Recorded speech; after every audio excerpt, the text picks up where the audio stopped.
¿Alguna vez te has detenido a pensar qué significa realmente decir amén? No es solo una palabra que termina una oración, es un compromiso profundo, un pacto del alma con Dios. Cada vez que pronuncias amén, dices, sí, creo, confío, acepto lo que Dios ha dicho o ha hecho. Pero ¿sabías que muchas veces decimos amén sin entender la fuerza que tiene?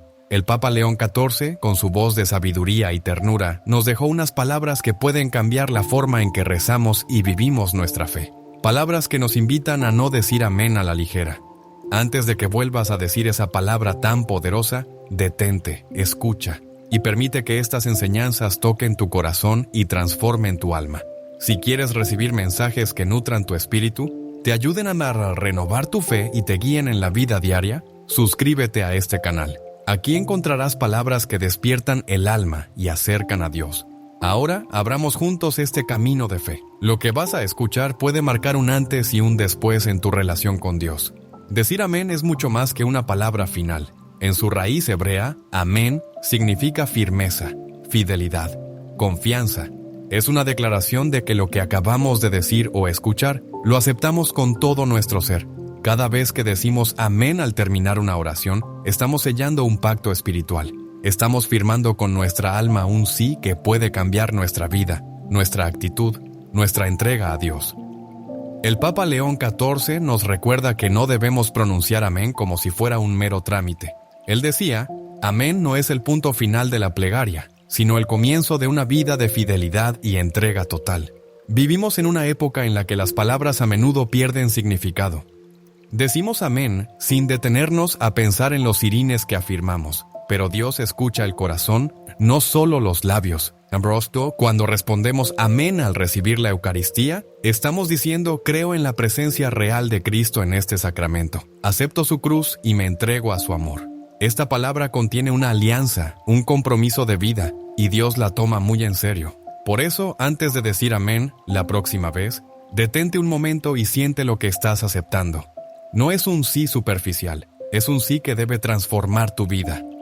En la antigüedad, cuando la fe era puesta a prueba de manera brutal, la palabra amén tenía un peso que iba más allá de la voz humana. Era la firma del alma en medio del fuego, el grito silencioso del corazón que se niega a renegar de Cristo. Una de las historias más conmovedoras que el Papa León XIV solía recordar es la de Santa Blandina, una joven esclava cristiana del siglo II en Lyon, Francia. Su vida fue un testimonio de un amén, pronunciado no solo con palabras, sino con cada latido, cada sacrificio, cada herida. Blandina era débil físicamente, pero su fe era un coloso invisible que ningún tormento podía derribar. Cuando los romanos la arrestaron, le ofrecieron libertad si renegaba de su fe, pero ella solo respondía, sí, soy cristiana. No era un sí pronunciado con miedo ni obligación, sino un amén que sellaba una alianza inquebrantable con Dios. Durante días fue torturada, la golpearon, la quemaron, la expusieron a fieras salvajes. A pesar de eso, no pronunció ninguna palabra que negara su fe. Los testigos cuentan que incluso en su agonía, Blandina mostraba una serenidad inexplicable, una paz que no venía de este mundo, como si en medio del sufrimiento el Espíritu Santo estuviera sosteniendo su alma y repitiendo con ella, «Amén, Señor, a tu voluntad». Para el Papa León XIV, esta historia no es solo un relato heroico, sino una llamada profunda a entender la verdadera dimensión del amén.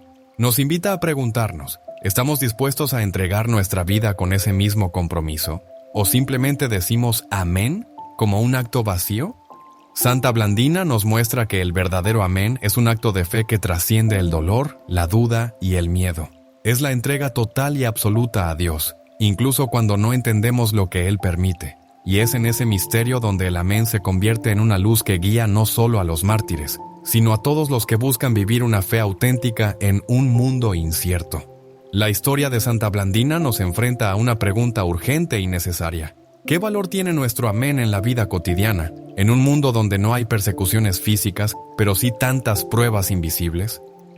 La respuesta del Papa León XIV es clara y conmovedora.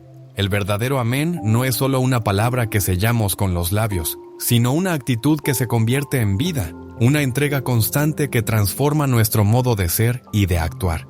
Recordemos que Dios no mide nuestra fidelidad por grandes gestos espectaculares, sino por la fidelidad silenciosa y humilde en lo pequeño. El Papa León XIV enseñaba que la voz del alma, que dice amén en medio de las dificultades cotidianas, es la que verdaderamente toca el corazón de Dios. ¿Cuántas veces decimos amén al final de una oración, pero al día siguiente vivimos con resentimiento, con miedo, con dudas? El amén auténtico exige una coherencia que solo puede brotar del amor profundo y la confianza en Dios, incluso cuando no comprendemos sus designios. Santa Teresa de Ávila nos recuerda que la fe es una luz que no siempre brilla con intensidad, pero que sostiene el alma en la oscuridad. En esos momentos de sombra, decir amén es un acto heroico de confianza. Señor, no entiendo, pero confío. Esto nos lleva a otra dimensión del amén, el abandono en la voluntad divina. No es resignación pasiva, sino un acto consciente de entrega y esperanza activa.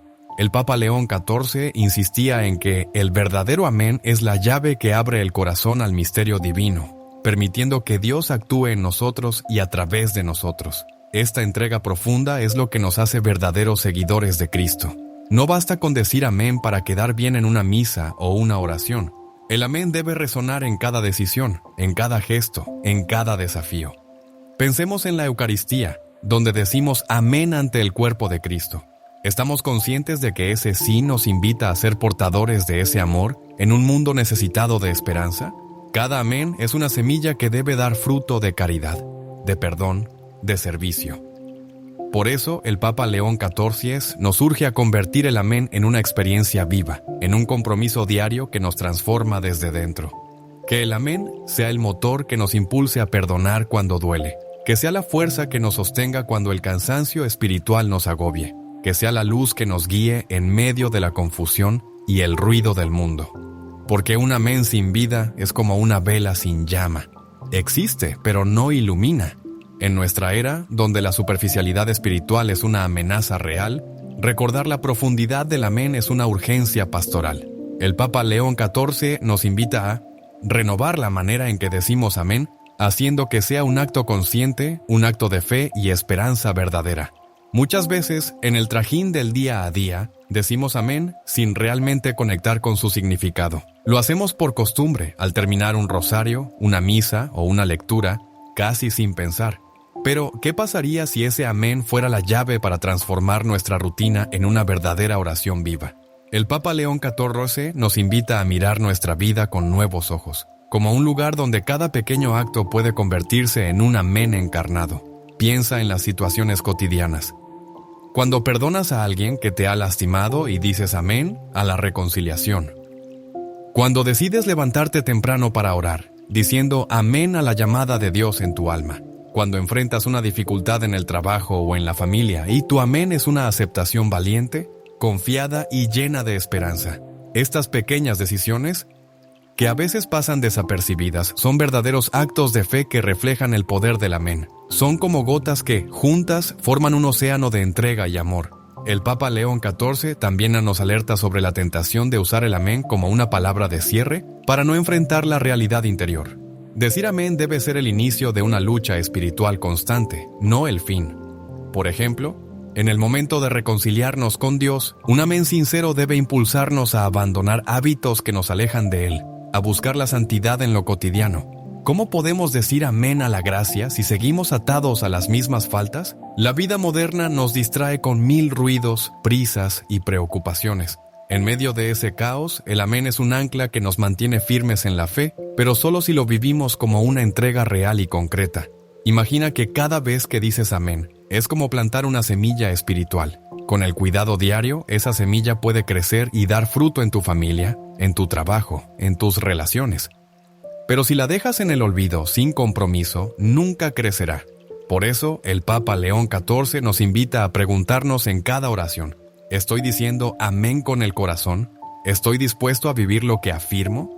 Que este sea un momento de conversión, donde el amén deje de ser una palabra para convertirse en un estilo de vida, en una respuesta concreta a la llamada de Dios. El Papa León XIV, como pastor y maestro, nos recordó que el amén no es solo una respuesta humana, sino una participación en la vida misma de Cristo.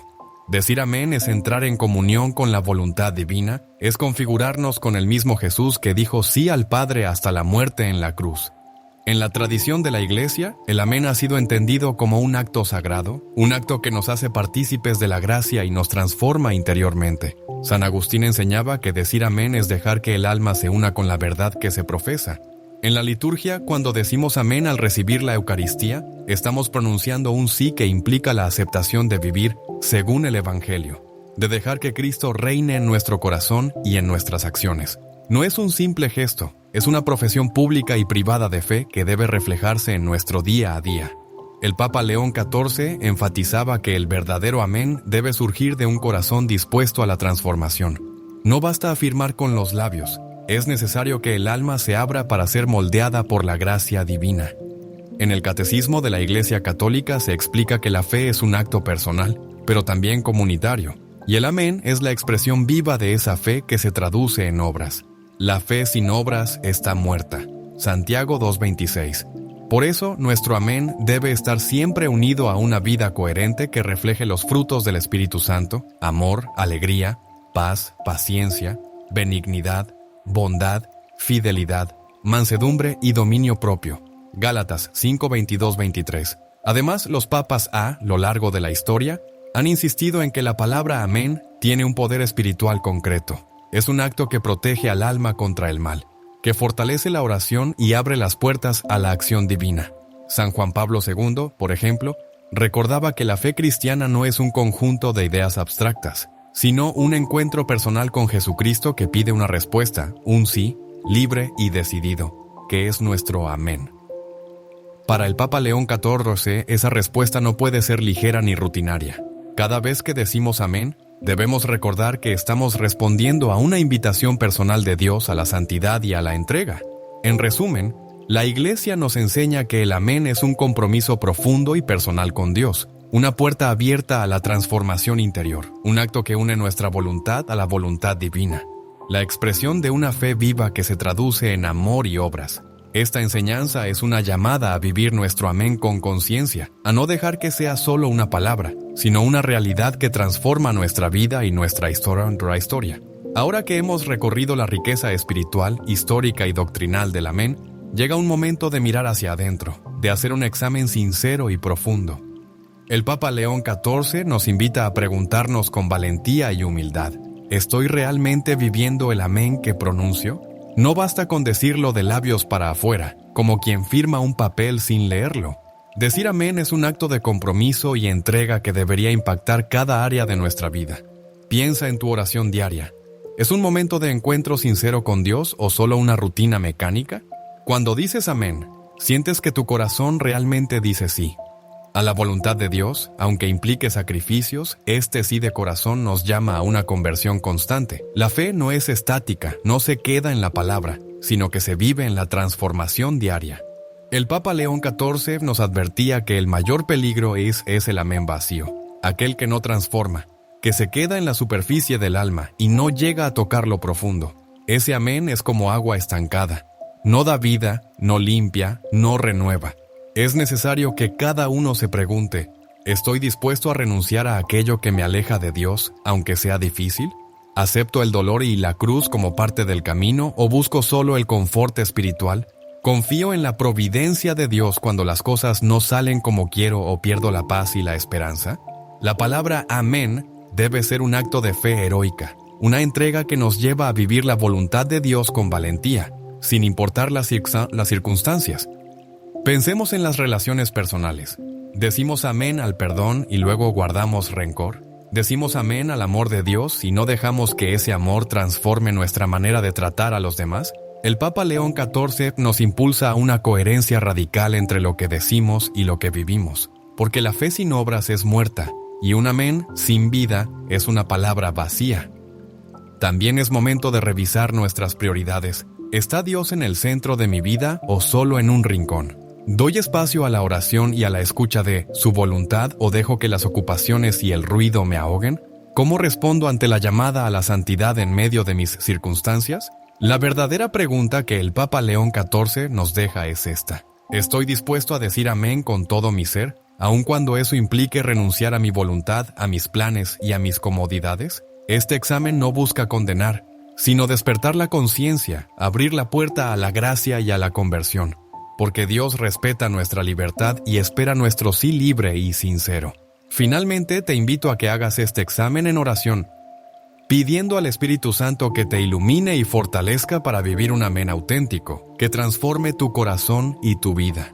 Cuando enfrentamos las dificultades de la vida, las dudas que nos asaltan y la incertidumbre que a veces parece envolvernos, puede parecer que nuestro amén se pierde en el vacío.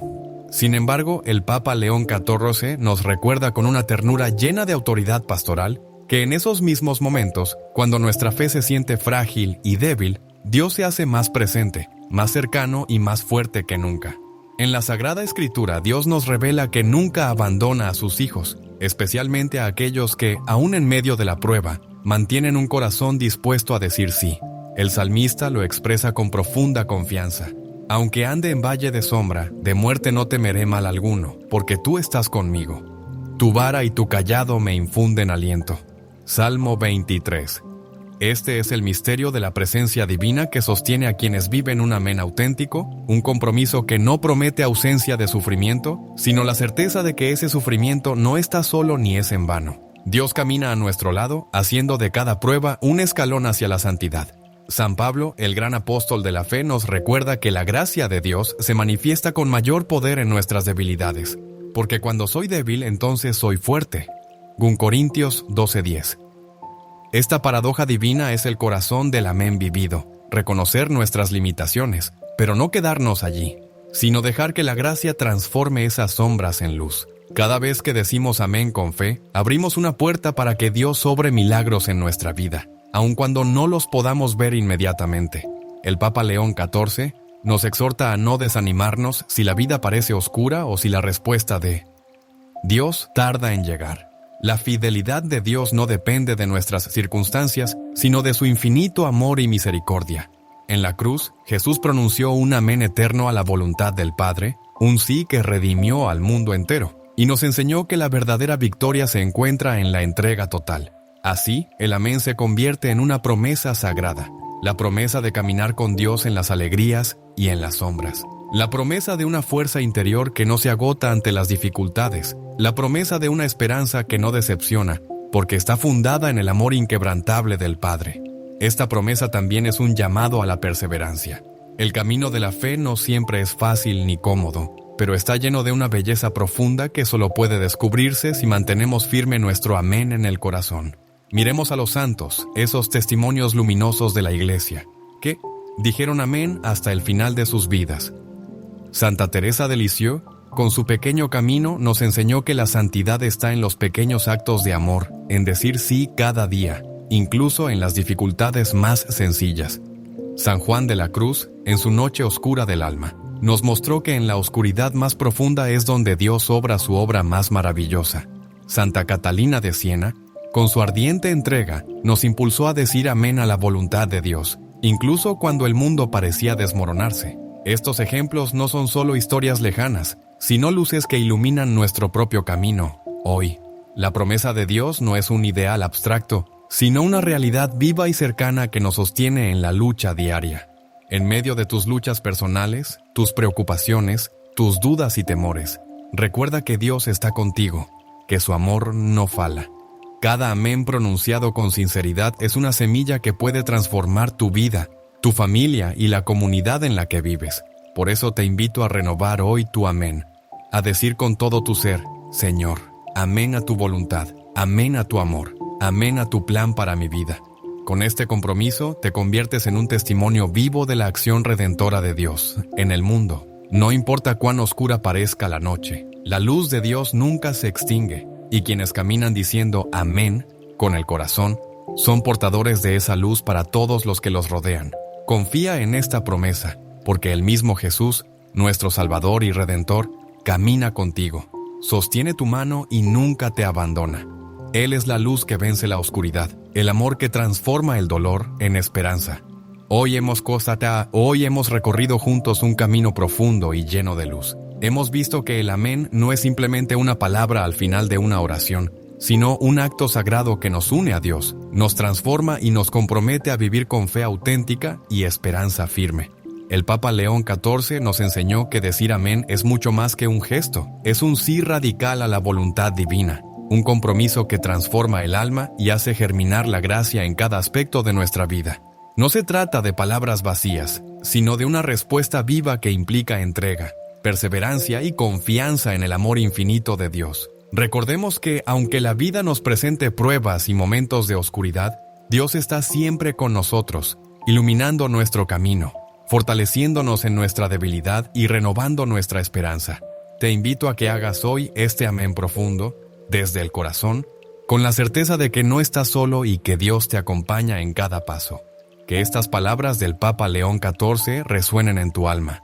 No digas jamás amén sin antes haber escuchado en tu corazón la voz de Dios que te llama a la fidelidad y al amor. Si este mensaje ha tocado tu corazón, te animo a suscribirte a este canal para seguir caminando juntos en esta aventura de fe que despierta el alma y transforma la vida. Comparte este video con quienes necesitan encontrar en Dios una luz y un refugio seguro. Que el Señor te bendiga y te guarde y que su paz habite siempre en tu corazón. Amén. ¿Has considerado alguna vez que ciertos colores, lejos de ser simples elecciones estéticas, operan como señales en el mundo espiritual? Uno de ellos, en particular, ha sido disfrazado por la cultura como algo inocente, pero en realidad oculta un propósito siniestro. Las brujas lo han utilizado por generaciones para marcar espiritualmente a las personas. Esta no es una simple opinión, sino una revelación que se alinea con Efesios 5, verso 11. No participéis en las obras infructuosas de las tinieblas, sino más bien reprendedlas. Esta advertencia no solo nos invita a evitar el mal, sino a identificarlo con claridad. Se solía meditar profundamente sobre cómo el enemigo no crea, pero imita, camuflándose en lo aparentemente bello y normal. En este contexto, la moda no es solo una tendencia, es también una herramienta que puede ser usada para abrir puertas espirituales que no deberían abrirse. Hoy vamos a profundizar en el origen espiritual de un color que nunca deberías usar, pues ha sido adoptado por prácticas oscuras para identificar, manipular y quebrantar tu cobertura espiritual. Es tiempo de aprender a discernir los códigos visuales que el enemigo introduce en lo cotidiano y entender si has sido marcado sin saberlo. Desde los inicios de la humanidad, los colores han comunicado algo más que belleza. En la palabra, cada color tiene un valor simbólico. Hablan del carácter de Dios, del juicio, de la pureza, de la traición. Cuando el Señor dio instrucciones para construir el tabernáculo, fue preciso al indicar los materiales y colores: oro, púrpura, carmesí, lino fino. Nada era casual. Todo tenía un propósito sagrado, pero lo que fue creado por Dios para reflejar su gloria ha sido secuestrado por el enemigo. Él sabe muy bien disfrazarse de luz. Esta verdad no es una teoría alarmista, es una invitación a despertar, porque lo que parece moda puede estar operando en lo invisible como un sello, como una puerta al control de las tinieblas. La Biblia está repleta de símbolos, de señales y colores que no están allí por adorno. Isaías, cuando vio al Señor en su trono, notó detalles gloriosos en su vestidura. En Éxodo, Dios mismo diseñó la vestimenta de los sacerdotes usando colores que señalaban consagración, pacto y autoridad espiritual. Colores como el azul cielo, el púrpura real y el carmesí eran reservados para lo más sagrado. El enemigo, consciente de este poder, ha intentado profanar lo sagrado desde siempre. En el reino espiritual todo comunica. Si en el cielo los colores señalan consagración, en las tinieblas también funcionan como marcas de control y dominio. No es superstición, son códigos espirituales que los ocultistas, brujos y seguidores de prácticas oscuras comprenden profundamente. Ellos emplean símbolos, figuras, geometrías y colores porque saben que no solo afectan los 6 sentidos, sino que emiten una vibración espiritual que atrae o repele fuerzas.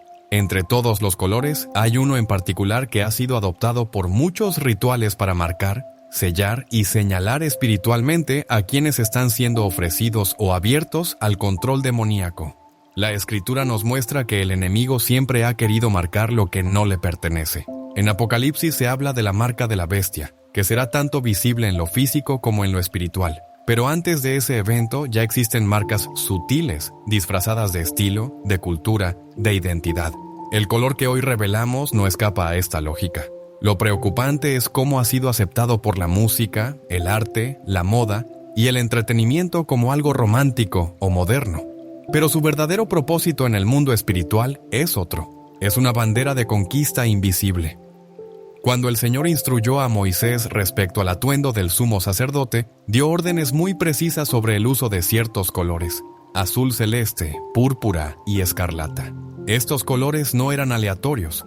Tenían un significado profundo relacionado con la esencia divina y la función sacerdotal. El púrpura simbolizaba la autoridad real, el escarlata hablaba de redención obtenida por la sangre y el lino blanco era reflejo de pureza.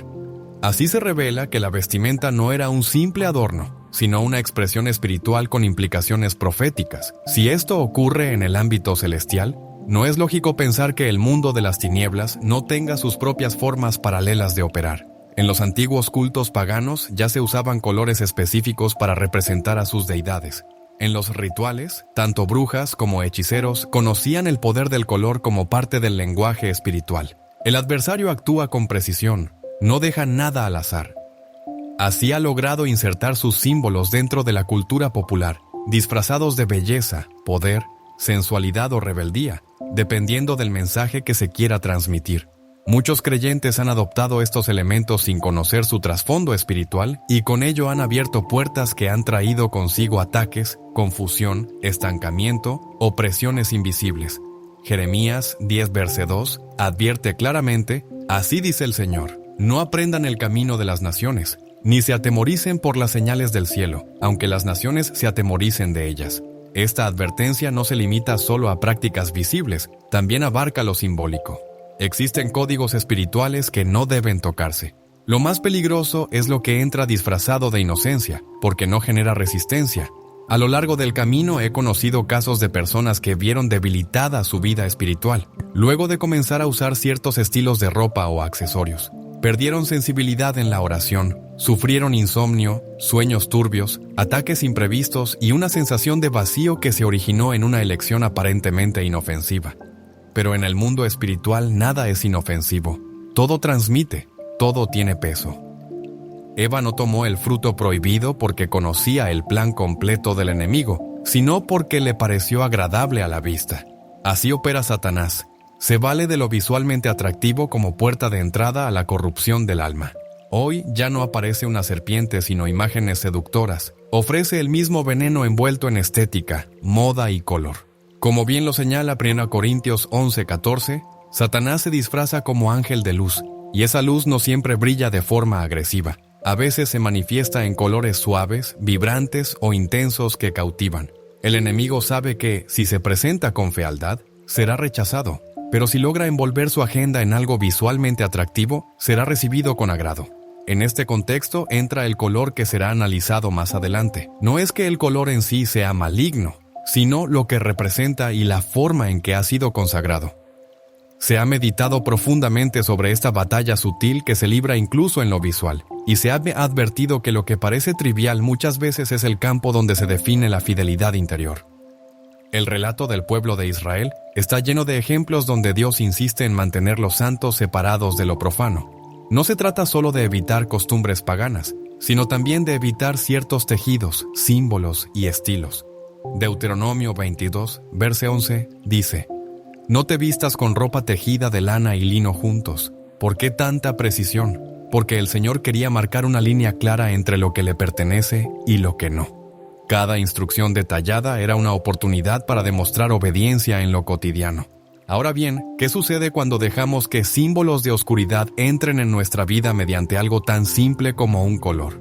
El enemigo no necesita un altar si ya tiene entrada a tu hogar, tu cuerpo o tu armario. No requiere conjuros si ya fue invitado, aunque sea de manera inconsciente, por lo que miras, usas o celebras. Es urgente estar despiertos porque la lucha espiritual no se libra solamente en la oración, también se manifiesta en el discernimiento de cada día. Discernir no es un lujo, es una necesidad. Implica mirar más allá de lo visible y preguntarse ¿a qué espíritu pertenece esto que llevo, sigo o promuevo? Muchos dirán que esto es exagerado, que Dios mira el corazón. Y es cierto, Él ve el corazón, pero también exige pureza en cuerpo, alma y espíritu. Así lo afirma Primero Tesalonicenses 5, verso 23. Y el mismo Dios de paz os santifique por completo y todo vuestro ser, espíritu, alma y cuerpo sea guardado irreprensible para la venida de nuestro Señor Jesucristo. Nuestro cuerpo habla y cada prenda que llevamos también transmite un mensaje espiritual. No se trata de una moda pasajera, sino de una realidad que afecta el interior. La comunidad del Señor debe volver a estar atenta a lo que sus ojos no ven, no para juzgar, sino para proteger lo más sagrado que hay en su interior.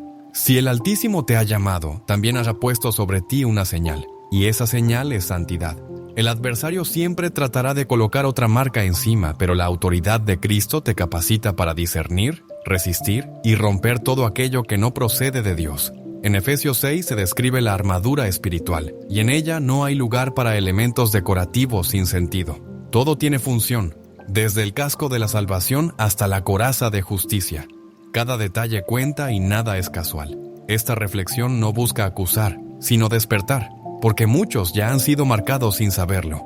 Hay objetos, colores y símbolos que actúan como identificadores espirituales. Lo que parece inofensivo puede estar funcionando como un sello en el mundo espiritual. El enemigo, astuto desde siempre, utiliza estrategias envolventes y visuales para imponer sus marcas. Pero el Señor no nos ha dejado sin dirección. Su palabra es una luz que guía, como declara Salmo 119, verso 105. Lámpara es a mis pies tu palabra y lumbrera a mi camino. Cuando uno camina en esa luz, la oscuridad no tiene derecho de marcarte, pero es necesario identificar cada elemento que pudiera estar siendo usado en tu contra. Incluso los colores, sí, pueden abrir puertas. Si en algún momento una decisión aparentemente inocente abrió una puerta espiritual, el Espíritu Santo está listo para mostrarlo, para limpiar, para cubrir con gloria lo que fue manchado. Y lo que viene a continuación revelará más, porque existe un color que ha sido elegido de forma específica para sellar, para abrir portales, para establecer conexiones espirituales fuera del orden divino. El cuerpo, la casa y el alma están hechos para reflejar la luz, no para cargar marcas ajenas. ¿Estás listo para ver lo invisible? ¿Quieres cerrar lo que nunca debiste abrir? Entonces, sigue adelante. Lo que descubrirás no solo te abrirá los ojos, también te dará poder para actuar. En el reino espiritual no hay improvisaciones. Todo está diseñado con intención. En el lado de las tinieblas, todo símbolo tiene un propósito, y entre los elementos más utilizados está el color. No es solo una cuestión estética. En muchos casos es un lenguaje oculto, un código que atraviesa lo visible y se proyecta en el mundo invisible. En esta etapa entramos en una revelación antigua, escondida entre culturas, arte y moda, pero muy clara en los entornos esotéricos. Existe un tono específico que las brujas han consagrado para rituales, el morado oscuro, también conocido como púrpura negro o violeta profundo. A pesar de que el púrpura en la Biblia, como en Éxodo 26, estaba asociado a lo sagrado, en el contexto moderno de ocultismo, este tono ha sido desviado. En ceremonias de hechicería y prácticas neopaganas, este color representa contacto espiritual, poderes psíquicos y acceso a dimensiones ocultas. No es el púrpura del templo, es una imitación diseñada para confundir. Papa Loen reflexionó alguna vez sobre cómo las imitaciones espirituales no buscan honrar al Creador, sino manipular y desviar. Este color ha sido usado para representar transiciones entre lo material y lo invisible. Se asocia con lo misterioso, pero en realidad es un velo de engaño. En esos círculos el morado oscuro marca personas y objetos, establece acuerdos espirituales sin necesidad de palabras. Una prenda o accesorio con este color puede funcionar como punto de contacto. Así es como esta simbología ha llegado a espacios comunes, a celebraciones, a movimientos que adoptan este tono sin conocer su origen. El enemigo ha logrado normalizarlo, pero quien conoce la verdad reconoce también cuando algo no proviene de la fuente correcta. El discernimiento es vital, porque lo que portas puede estar diciendo mucho más de lo que crees. Lo que en otros tiempos fue apartado para sellar pactos espirituales, hoy circula sin discernimiento como símbolo de fuerza personal, de estilo o de expresión individual. Sin embargo, su esencia espiritual sigue intacta. El hecho de que quien lo porta no conozca su origen o propósito no impide que opere en el mundo espiritual. Este no responde a lo que el ser humano ignora, sino a principios que ya han sido establecidos. Cuando alguien lleva un objeto que ha sido dedicado a fuerzas oscuras, se abre una puerta invisible. No es la ignorancia lo que protege, sino la sangre de Cristo. El libro del Apocalipsis presenta a una figura enigmática, la gran ramera, sentada sobre una bestia escarlata, vestida con púrpura y escarlata, adornada con oro y piedras preciosas. Este pasaje no es una simple metáfora estética, tiene un peso espiritual. La belleza y el poder pueden ser máscaras de una corrupción más profunda. Apocalipsis 17, verso 4, lo expresa así. Y la mujer estaba vestida de púrpura y escarlata, y adornada de oro, de piedras preciosas y de perlas, y tenía en la mano un cáliz de oro lleno de abominaciones y de la inmundicia de su fornicación. El púrpura en este contexto representa seducción espiritual, una autoridad falsa, un disfraz de gloria que esconde idolatría y rebeldía. En su tonalidad más oscura, este color se ha convertido en un recurso activo del ocultismo contemporáneo. Ha dejado los altares esotéricos y se ha instalado en objetos cotidianos, en marcas conocidas, en emblemas de movimientos internacionales. No es una coincidencia. Su presencia constante en ciertos espacios obedece a intenciones espirituales claras. En la brujería se usa para representar una transformación sin Dios, un poder centrado en uno mismo, una evolución que excluye al Creador. Es el color de un trono usurpado, de una realeza fingida, de una espiritualidad que no busca redención. Cómo los detalles visuales no son neutros y cómo lo que se porta o se admira puede establecer vínculos con esferas que no siempre se perciben a simple vista. La Biblia nos da una advertencia contundente en 2 Corintios 2, verso 11, para que Satanás no se aproveche de nosotros. Pues no ignoramos sus maquinaciones. Esta no es una sugerencia ligera, es una alarma espiritual. Desconocer los métodos del enemigo equivale a entregarle ventaja. Una de sus estrategias más efectivas ha sido usar lo visual para influir. Lo que entra por los ojos afecta el alma. Como dice Mateo 6, versos 28-23, la lámpara del cuerpo es el ojo. Así que si tu ojo es bueno, todo tu cuerpo estará lleno de luz, pero si tu ojo es maligno, todo tu cuerpo estará en tinieblas. La manera en que vestimos, los símbolos que llevamos, no son detalles sin importancia. En el plano espiritual todo tiene intención. Nada es neutro. Si un objeto, color o prenda fue ofrecido a poderes oscuros, su presencia no es inactiva. Actúa, emite, atrae. Aunque uno no lo sepa, aunque no lo perciba, aunque no lo crea. Dios nos llama a la santidad en cada aspecto de la vida. En 1 Pedro 1, versos 15-16 está escrito: la santidad no termina en el altar. Abarca lo que llevamos encima, lo que dejamos que nos represente. Usar sin discernimiento aquello que ha sido tomado por las tinieblas puede generar confusión espiritual. El enemigo no requiere palabras para actuar, le basta con una señal equivocada, con un espacio.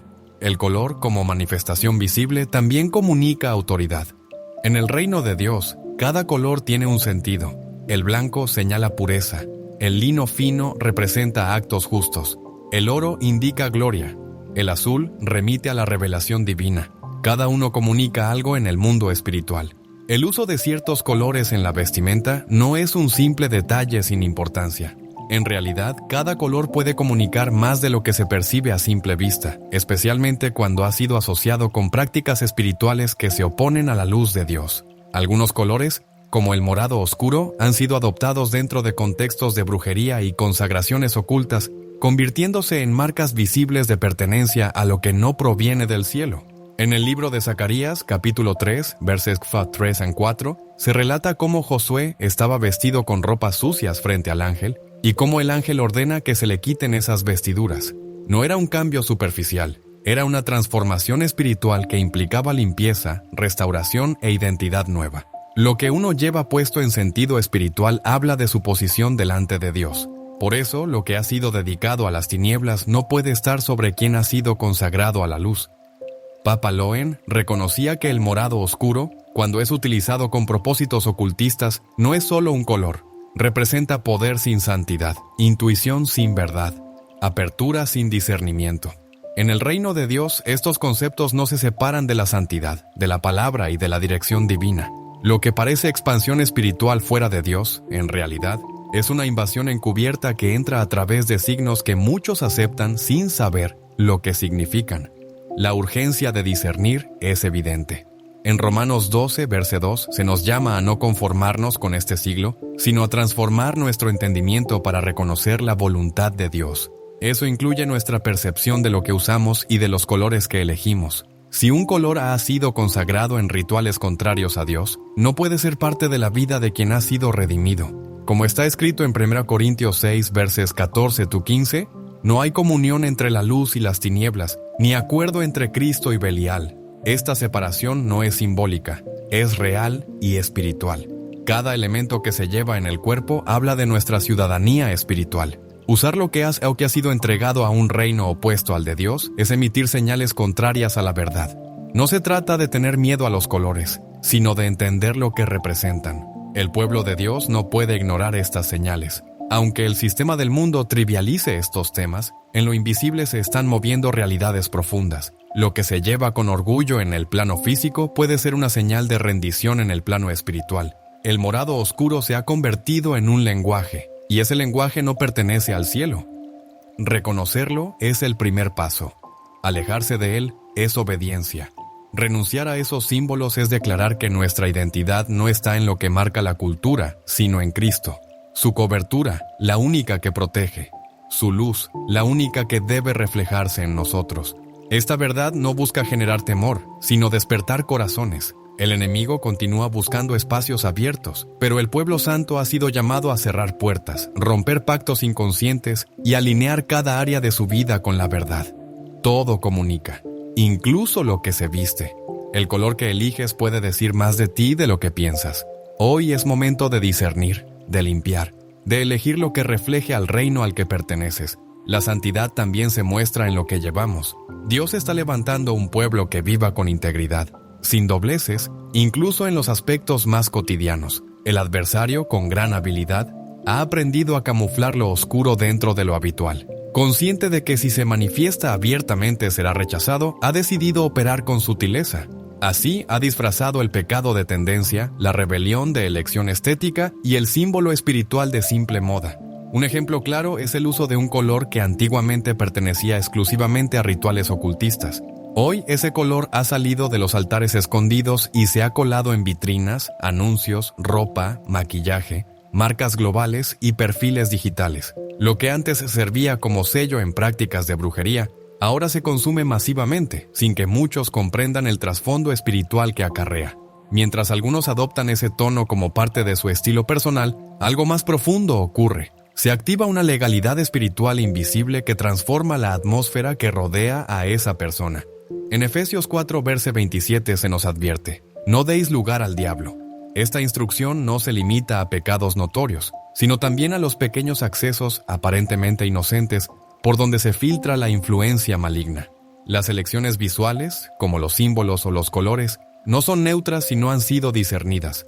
No es que el color tenga poder por sí solo, sino que tras ser consagrado y repetidamente usado en entornos de tinieblas, comienza a tener un reconocimiento espiritual. Se convierte en señal, en emblema, en punto de entrada. Por eso, el color asociado a la brujería se ha difundido con fuerza en nuestra cultura. Ha sido impulsado con intención, no es un accidente. Desde accesorios hasta campañas de belleza, desde peinados hasta objetos decorativos, el tono se presenta como introspección, fuerza interior y conexión con lo místico. Pero en los círculos ocultistas cumple funciones concretas: atraer entidades, marcar terreno, sellar compromisos espirituales. Reflexionando sobre la forma en que lo sagrado ha sido confundido con lo esotérico, se observa con preocupación cómo incluso sectores religiosos que han perdido el rumbo han permitido que este color se infiltre como si fuera santo, cuando su raíz es completamente distinta. Esto no es mera estética, sino una distorsión espiritual. En medio de este panorama, la exhortación sigue vigente. Romanos 12, verso 2, declara con claridad: no os conforméis a este siglo, sino transformaos por medio de la renovación de vuestro entendimiento. Renovar la mente implica mirar más allá de lo visible, preguntar por el espíritu que opera detrás de cada cosa. En lo espiritual todo tiene un lenguaje, no es necesario invocar al enemigo si basta con representarlo. Ese color oscuro se ha convertido en vehículo de representación para muchos movimientos sincretistas, para modas alternativas, incluso para doctrinas desviadas. Se le ve como símbolo de fuerza personal, pero su historia espiritual lo contradice. En 1 Juan 4, verso 1, se nos da una clave fundamental. Amados, no creáis a todo espíritu, sino probad los espíritus si son de Dios. Esto aplica también a lo visual, a lo que llevamos, a lo que mostramos. El enemigo busca expresarse sin ser detectado y lo hace a través de lo que parece inofensivo. Mientras tanto, el Espíritu Santo actúa con transparencia, verdad y luz. La diferencia es clara, pero hay que querer verla. Lo que muchos no consideran es que detrás de algunas elecciones cotidianas hay influencias espirituales profundas. La Sagrada Escritura ya lo advirtió en 2 Corintios 11, verso 14. Satanás se disfraza como ángel de luz. Es decir, lo que luce hermoso, poderoso o moderno, puede estar ocultando un propósito contrario a Dios. A veces, una simple tendencia cultural, artística o social no es tan inocente como parece. Se introduce con sutileza, se normaliza, y mientras tanto, el adversario va ganando terreno sin levantar sospechas. El uso frecuente de un color sin discernimiento por parte de los creyentes no genera problemas por el color en sí, sino por lo que ha sido espiritualmente atado a él. Tal como ha pasado con símbolos que fueron sagrados y luego se corrompieron, también puede suceder con elementos visuales. El enemigo no crea cosas nuevas, solo distorsiona lo que ya existe. Y cuando logra infiltrar esa distorsión en la vida de quienes pertenecen a Dios, ha logrado avanzar sin resistencia. El libro de Levítico demuestra cómo Dios se preocupó por la pureza en cada detalle. Las instrucciones sobre vestimenta, materiales y colores no eran un capricho, sino que reflejaban una verdad espiritual. Lo que llevas debe coincidir con a quién sirves. Si el Creador fue específico en el diseño del tabernáculo, en el color de los velos y las vestiduras, entonces espera hoy que su pueblo también sea cuidadoso con lo que adopta, promueve o representa. Lo que se ha normalizado en redes sociales y en la moda puede estar cargado de compromisos invisibles, compromisos que no se expresan con palabras, pero que se activan con nuestras acciones. Cuando alguien se expone una y otra vez a símbolos que han sido marcados espiritualmente, esa exposición va dejando huella. Primero se acepta, luego se identifica con ello y finalmente se incorpora. Así como la fe crece por el oír, la contaminación espiritual entra por el permitir. Y permitir lo que ha sido consagrado al mal es participar, incluso sin querer, en sus consecuencias. El profeta Oseas lo expresó claramente en 4, verso 6. Mi pueblo fue destruido porque le faltó conocimiento. No se trataba de falta de fe ni de oración, sino de desconocimiento de realidades espirituales esenciales. El color al que se alude ha sido usado en rituales de brujería para abrir el tercer ojo, invocar espíritus y consagrar espacios a entidades espirituales. No es algo oculto, está documentado, y quienes practican el ocultismo lo emplean con total conciencia. El problema no son ellos, sino que el pueblo de Dios ha ignorado estas señales y ha dejado entrar en su hogar, en su alma y hasta en su forma de vestir, algo que nunca debió estar ahí. Dios nos llama a cerrar esas puertas, a limpiar el templo y a retirar todo lo que contamina. En 1 Corintios 7, verso 1 se lee: Así que, amados, puesto que tenemos tales promesas, limpiémonos de toda contaminación de carne y de espíritu, perfeccionando la santidad en el corazón de Dios. Esa limpieza abarca también lo que parece inofensivo, lo que nos parece bonito pero que espiritualmente comunica algo distinto. Incluye lo que usamos como moda, pero que fue diseñado para marcar una pertenencia, no para embellecer. La diferencia entre lo que Dios redime y lo que el enemigo reclama como suyo es crucial para entender este tiempo. Si algo ha sido repetidamente ofrecido en sacrificios espirituales a entidades de oscuridad, no puede ser usado sin consecuencias. El color que hoy se pone de moda ha sido consagrado en altares de invocación demoníaca, repetido en rituales de poder psíquico y empoderamiento místico, y usado como señal de acceso espiritual. Cuando una persona consagrada a Dios lo usa sin discernimiento, entra en contradicción espiritual. Esto genera confusión, debilita el alma y apaga la sensibilidad espiritual. Dios no es autor de confusión. Su luz no se mezcla con las tinieblas. Su llamado es coherente. Si nos ha mandado vivir en santidad, eso incluye lo que decidimos ver y portar. Si somos templo del Espíritu Santo, nada marcado por lo profano debe entrar en nosotros. La pureza va más allá de lo moral o sexual. También es visual, simbólica y completamente espiritual. Es un emblema, una manera de decir a quién se pertenece, una señal reconocible para los espíritus que actúan en ese ámbito. Utilizar colores con intención ritual es tan antiguo como los primeros sacrificios mencionados en las Escrituras. En el libro de Números, capítulo 15, versos 38-40, el Señor ordena a los israelitas colocar flecos con un cordón azul en sus vestiduras, para que al verlos recuerden sus mandamientos y los obedezcan. El objetivo era claro, ese color debía ser un recordatorio visible de una verdad espiritual. No era una simple elección estética, era un vínculo con el pacto establecido por Dios. Del mismo modo que el Señor asigna símbolos visibles para mantener viva la memoria de su palabra, también el adversario utiliza colores para inducir al pecado. Cada dominio se identifica con signos propios, con códigos que marcan su territorio. El rey Nabucodonosor, como se narra en el libro de Daniel, levantó una estatua de oro delante de la cual todos debían rendirse. No se trataba solo de idolatría, sino de una manipulación mediante símbolos y música, de una estrategia espiritual. Este tipo de mecanismo sigue existiendo en el presente. Lo que antes eran estatuas, hoy son formas visuales normalizadas, que se insertan en la cultura sin que nadie las cuestione, abriendo puertas legales sin necesidad de una devoción abierta. El enemigo ha entendido que la imagen, el color, el símbolo, todo puede hablar sin palabras. En Apocalipsis se ve con claridad cómo la apariencia distingue entre lo puro y lo impuro. Los santos visten de blanco. La gran ramera lleva púrpura y escarlata, y los ejércitos exacelestiales montan caballos blancos con lino limpio. Estas diferencias son señales evidentes. No hay terreno neutral entre lo que honra a Dios y lo que no lo hace. El color que hoy en día utilizan quienes practican la brujería no es aleatorio. Está diseñado como un identificador cargado de sentido espiritual. Isaías también muestra que el Señor no solo reprueba las acciones, sino también los signos de rebeldía. En el capítulo 3, versículos 18 al 23, se enumeran adornos que Dios quitará por haber sido usados con orgullo y vanidad. La purificación comienza desde afuera, no porque lo exterior determine la santidad, sino porque muchas veces revela lo que hay en el corazón, y cuando un objeto ha sido apartado para el mal, no puede recuperarse sin antes ser reconocido, enfrentado y rechazado. Desde el principio de las Escrituras, las vestiduras han tenido un valor espiritual. Tras el pecado en Edén, Dios vistió a Adán y Eva con túnicas de piel. Al regresar el hijo pródigo, el padre le ofreció el mejor vestido.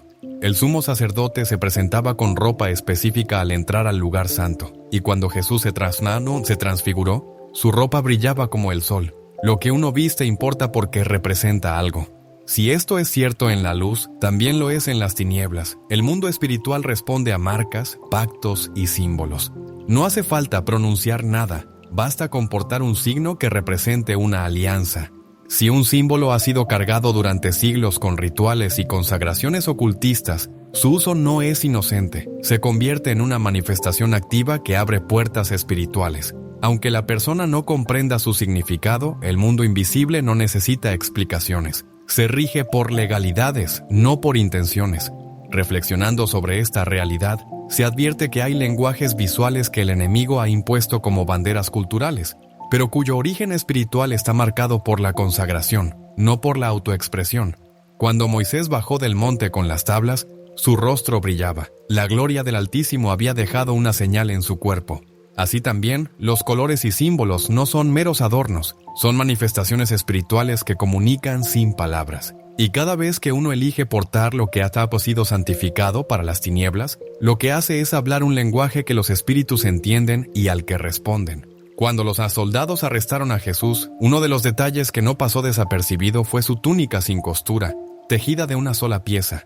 Este hecho, aunque pequeño a los ojos del mundo, tiene un peso profundo en el ámbito espiritual. Nada de lo que se lleva encima es neutro, todo comunica. Y esa comunicación tiene fuerza, no por el material en sí, sino por el significado que lo acompaña.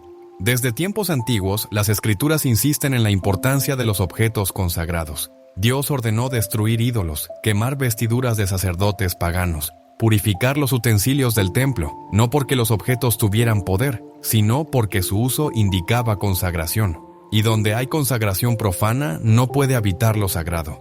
Hoy, aunque los templos no sean de piedra, cada creyente es templo vivo, y lo que entra en ese templo debe estar purificado. No se puede mezclar lo santo con lo contaminado. Lo que ha sido marcado por el enemigo no puede ser tratado como si fuera neutral, porque hacerlo provoca pérdida de autoridad, de claridad espiritual, de cobertura divina. El relato del profeta Elías frente a los profetas de Baal es ilustrativo. Allí no hubo solo palabras, sino una confrontación visual. 2 altares, 2 sacrificios, 2 respuestas. El fuego descendió sobre el altar que estaba limpio, sin mezcla, sin contaminación. Esa dinámica espiritual sigue vigente. Donde hay mezcla, no hay fuego. Donde hay símbolos ajenos, no hay respaldo. Y si lo que se viste o porta ha sido consagrado al adversario, se corta la comunión con Dios. Lo que la palabra revela no es mera teoría, es un principio para vivir. No se puede andar bajo los códigos del reino sin aprender a discernir los símbolos del enemigo. Si la teoría recalca tantas veces la importancia espiritual de vestiduras, marcas y sellos, entonces no se puede ignorar que ciertos colores adoptados por prácticas ocultas son parte de una estrategia de infiltración. No son adornos ni estilo. Son doctrinas visuales, ideologías encubiertas, señales espirituales. Se reflexionó una vez sobre esto, señalando que Dios no solo nos dio ojos para mirar, sino también discernimiento para entender lo que estamos permitiendo entrar a nuestras vidas. Cuando algo ha sido usado repetidamente por sistemas espirituales opuestos a la verdad, debemos apartarnos, no por temor, sino por obediencia. Si Dios viste a los suyos con túnicas blancas, pone sellos en sus frentes, usa símbolos de luz, entonces no podemos llevar lo que representa lo contrario. La autoridad espiritual se pierde cuando se mezclan los lenguajes. El reino de Dios no se representa con símbolos que han sido levantados en altares oscuros. El mundo espiritual responde a lo que llevas, a lo que proclamas y a lo que permites. Nada entra en tu vida sin dejar una huella. El color marcado por la brujería no es solo un símbolo de pertenencia, es un canal que abre puertas en lo invisible. Las escrituras lo dejan claro. Lo contaminado no puede estar en el altar, lo consagrado al mal no puede compartirse con lo santo. En Levítico 10, Nadab y Abiyú ofrecieron fuego extraño delante de Dios y murieron al instante. No era fuego cualquiera, era fuego que no venía del cielo. Así también los símbolos y colores que parecen inofensivos pueden activar consecuencias espirituales cuando se introducen sin discernimiento en la vida del creyente. Estas consecuencias no siempre son visibles de inmediato. A veces comienzan como frialdad espiritual, desconexión, confusión o rechazo a lo sagrado. El enemigo no siempre actúa desde afuera. Muchas veces se infiltra a través de lo que aceptamos sin saber. El apóstol Pablo advierte con firmeza en su primera carta a los Corintios, capítulo 10, versículo 21. No podéis beber la copa del Señor y la copa de los demonios. No podéis participar de la mesa del Señor y de la mesa de los demonios. Esta advertencia revela la gravedad de la mezcla. El enemigo busca normalizar lo que a los ojos de Dios es abominación. En esa normalización se esconde la trampa. Lo que una generación tolera, la siguiente lo adopta, y lo que parecía solo estético termina siendo un altar que camina con uno. Acán tomó lo que debía ser destruido y su acción trajo consecuencias a toda la nación. Así de serio es lo invisible cuando se hace visible a través de símbolos mal usados. Su falta permanecía oculta, pero el daño que causó fue evidente para todos. En el capítulo 7 de Josué se muestra cómo lo que se guarda en secreto puede detener el avance espiritual. Bastó un solo objeto tomado indebidamente para frenar a toda una comunidad. Dios no comparte lo que es suyo con aquello que ha sido contaminado, ni tolera que lo que ha sido separado para Él se mezcle con lo que pertenece al mal. Así actúa también el uso de ciertos colores ligados a la brujería. Pues si algo ha sido utilizado como sello dentro de prácticas ocultas y se incorpora sin discernimiento, se convierte en un vínculo que bloquea la gracia, la plenitud y el favor de Dios. No se trata de temer, sino de vivir con los ojos abiertos. Lo que uno lleva encima tiene repercusión, y si un elemento ha sido creado con propósito espiritual, ignorarlo no elimina su efecto. Aunque invisible a veces, sus consecuencias son reales. Por eso, la palabra de Dios permanece como luz, y cuando algo oculto sale a la luz, exige una decisión. La pureza no es un legado automático, es una elección. Cada decisión, en este sentido, es una batalla espiritual. El enemigo marca con el fin de tomar control, y si ese lugar ya pertenece a Cristo por su sangre, entonces toda señal contraria debe ser arrancada de raíz. No hay espacio para una doble lealtad, no puede convivir lo santo con lo profanado. Por eso, cuando una persona descubre que ha llevado algo que ha sido contaminado espiritualmente, no basta con desecharlo. Es necesario romper con toda legalidad espiritual que lo sostiene. En el mundo espiritual no es suficiente evitar, Hay que deshacer pactos. Mientras una marca permanezca por ignorancia, puede seguir operando. Pero cuando es confrontada con la verdad, pierde fuerza. La conversión verdadera no se queda en emociones, se expresa en actos. En Hechos 19, versículos 18 y 19, los creyentes que practicaban magia no solo confesaron sus errores, quemaron públicamente sus libros, no los vendieron ni los regalaron, los destruyeron, porque entendieron que lo oscuro no se negocia. Esa quema fue una batalla espiritual, un acto visible que rompió un pacto invisible. Lo mismo debe hacerse hoy cuando se detecta una marca del enemigo, aunque parezca tan simple como un color. Todo lo que se ha adoptado sin saber, pero que representa una puerta abierta al mal, debe ser traído a la luz. Cuando el Espíritu Santo muestra que un objeto, color o símbolo ha estado operando como señal del enemigo, la única respuesta es el arrepentimiento y la separación. No se puede seguir igual una vez que se conoce la verdad. Continuar después de haber sido iluminado es desobediencia. Efesios 5, versículos 8 al 11, lo dice claramente: antes erais tinieblas, pero ahora sois luz en el Señor. Caminad como hijos de luz. No participéis en las obras infructuosas de las tinieblas, sino más bien reprendedlas. Reprender no es solo hablar, es actuar, cortar toda alianza con el mal, incluidos colores y símbolos que han sido utilizados como señales del enemigo. Reprender también implica limpiar nuestro entorno, revisar lo que vestimos, examinar los detalles ignorados y declarar con acciones a quién pertenecemos. No se trata de vivir con paranoia, sino con claridad espiritual. Lo que antes parecía inofensivo se vuelve claro cuando el Espíritu lo ilumina, y lo que parecía solo estético se revela como herramienta estratégica del mal. En una reflexión se mencionaba que la fidelidad exige revisar incluso lo que uno viste, porque el altar de Dios no puede convivir con lo impuro, y el cuerpo como templo del Espíritu Santo no debe cubrirse con símbolos que representan lo contrario. Cuando un color ha sido usado como señal por brujas y un creyente lo reconoce en su vida, su reacción debe ser clara: cortar, renunciar y consagrarse, no por temor, sino por amor y lealtad. Joel 2, verses 12-13, invita a volver al Señor con todo el corazón, con ayuno, llanto y lamento, porque solo desde una entrega total es posible mantener la luz sin mezcla, la pureza sin concesiones y el caminar como verdaderos hijos de Dios. Rasgar el corazón significa mucho más que mostrar tristeza exterior. Es permitir que el alma se abra completamente a Dios. Cuando uno ha estado bajo la influencia de lo impuro, el verdadero arrepentimiento lleva a una acción clara y visible. Si hay algo, como un color o un símbolo, que alguna vez sirvió como vínculo con lo oscuro, entonces es necesario discernirlo, quitarlo y reemplazarlo. No basta con tener conocimiento, hay que actuar con decisión. Cada vez que alguien elige obedecer a Dios, el cielo responde. Se reflexionaba sobre cómo la transformación espiritual comienza en lo profundo, pero se revela en lo visible. No se trata solo de abandonar lo viejo, sino de llenarse con lo santo. Aquello que antes hablaba de tinieblas debe ser sustituido por lo que comunica pureza. Las marcas visibles en nuestra vida no son neutras, comunican mensajes incluso cuando guardamos silencio. Recordemos que cuando el pueblo de Israel salió de Egipto, llevó consigo oro, plata y vestidos. Pero Dios no permitió que estos objetos siguieran con su propósito anterior. El oro fue fundido para el tabernáculo y las vestiduras fueron transformadas para el sacerdocio. Nada que viniera de una tierra de esclavitud podía ser usado sin haber pasado por redención.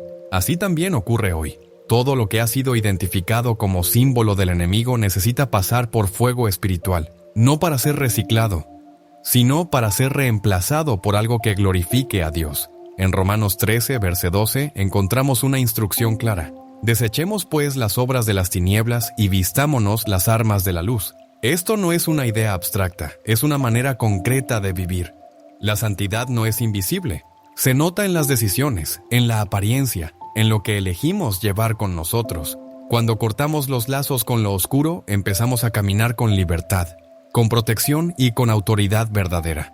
Ahora es el momento de decidir. No podemos portar símbolos ajenos y esperar bendiciones completas. No podemos llevar objetos que alguna vez fueron usados en contextos contrarios a Dios y pretender adorar con ellos. Hoy es día de cerrar puertas, de romper acuerdos espirituales, de consagrar lo que llevamos, lo que mostramos, lo que toleramos. Lo comprado con la sangre de Cristo no puede seguir manchado por lo impuro. Aquel objeto o color que alguna vez quiso marcarte en la oscuridad puede convertirse hoy en señal de limpieza. Lo que llevas contigo no solo se ve, también se escucha en lo invisible. Porque en el mundo espiritual el lenguaje es también atmósfera, y cuando adoptas sin discernir, permites que una frecuencia ajena al cielo entre en tu vida. Aquí no se trata solo de un color, sino del eco eterno que genera. Cada símbolo que permites sobre ti proyecta un mensaje al cielo. Por eso este llamado no es solo a revisar tu armario, es a alinear toda tu vida con la frecuencia del reino. El enemigo marca para generar confusión, Dios viste para establecer propósito. Solo uno de esos códigos puede permanecer sobre ti. La verdadera libertad no consiste en hacer lo que uno quiere, sino en llevar aquello que el cielo reconoce como suyo. Eso es lo que protege, lo que respalda, lo que activa tu destino. Ya no eres un espacio para símbolos ajenos, eres diseño original del Padre. Es momento de vestir aquello que refleja la eternidad que te espera, porque hay algo que nunca fue tuyo, y hay una identidad que el enemigo jamás podrá borrar. ¿Estás preparado para llevar únicamente lo que proviene del trono? Si este mensaje ha tocado tu corazón y te ha ayudado a discernir lo que portas y lo que proyectas, te invitamos a seguir caminando en esta verdad.